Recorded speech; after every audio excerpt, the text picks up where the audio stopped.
All right, Maximus Analysis here for March 23rd, 2016. As usual, we will start with the ES, and we can see that they gave a slight sell signal today, still holding that 203 area. Again, we want to see them hold that if they're going to be pulling back. We do have our levels to kind of say, whoa, things, and that level is between 1978 and 1965. That's when we would kind of say, okay, this pullback is getting a little bit too deep in regards to them coming backwards. But right now, holding this 200-day moving average of 2011 and also the 203, we're looking good so far. So unless they start and approach levels in cliff diving type of waterfall fashion, that's when we'll really address things. But on the weekly time frame for the ES, that's kind of where we see that they're a little bit long in the tooth, and we want to see them what type of pullback they're going to give. And again, these lower highs are in place, so the weekly time frame, we want to see if this is going to look okay, because again, this would give a lower high if we got a break. And remember, tomorrow is the last day for this week in regards to trading because of Good Friday here in the States, and that's something that you need to be aware of as well. Also be careful, weekly trader guys, because that theta could really if you're using weekly options, that theta can really burn up very, very quickly. So let's continue to watch that and see how that thing goes.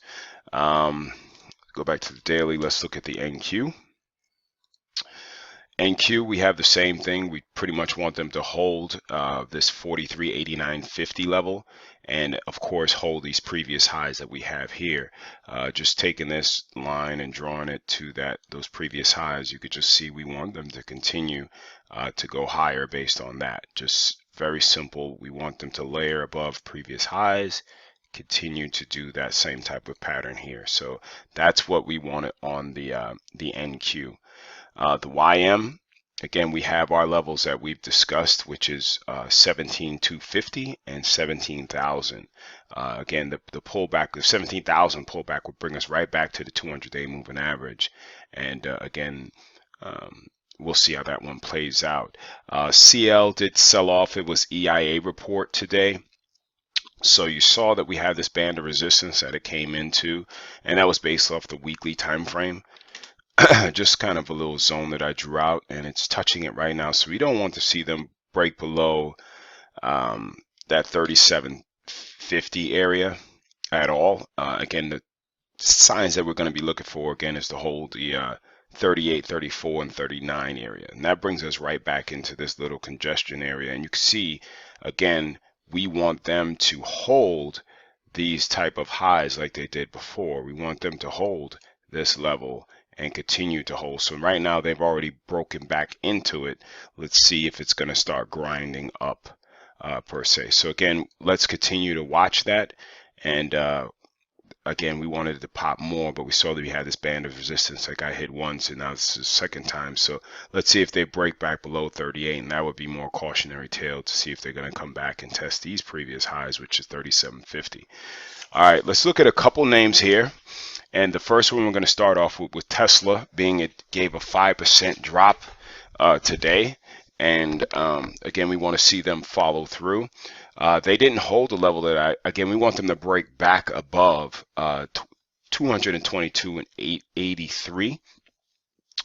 And we pretty much want to see them get, not touch that 218.14. Now they get below 203.62.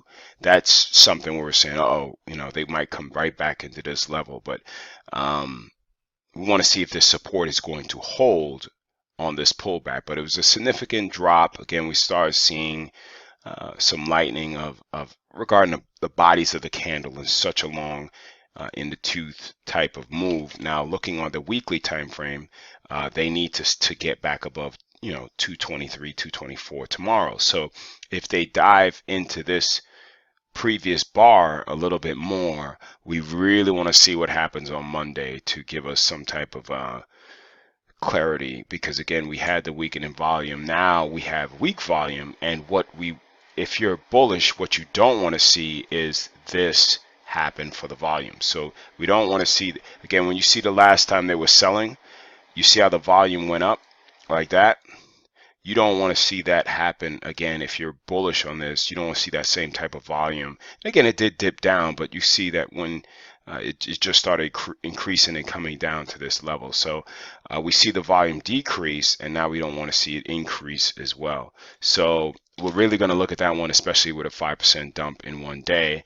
But again, you have your levels. Now let's look at Apple.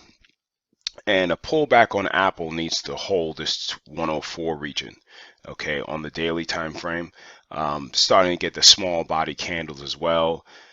So really watch that one to see if they're going to, break below these levels. But again, the 104 area puts them right back at these previous highs, and we don't want them to break it and close below it. That would mean that, again, if you're bullish, you just got to wait a little bit. And again, we'll see how this one plays out. Google, again, they're having a little difficulty with this region. We've watched that they pretty much we looked at the fight here at this, we said this 756 area, and they need to get back above 767 with some type of volume. Now, they break above these highs, that's kind of where you would want to be in regards to bullish, because, they're still having, they're still layering above previous highs. So that puts us 743.50.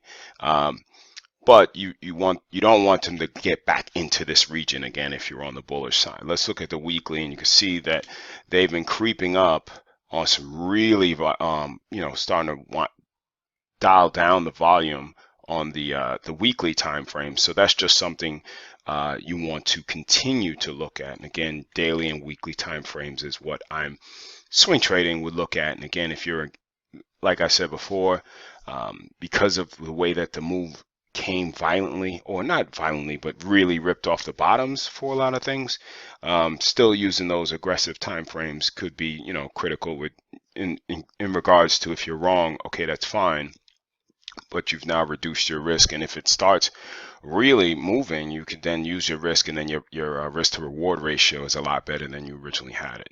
Last but not least, the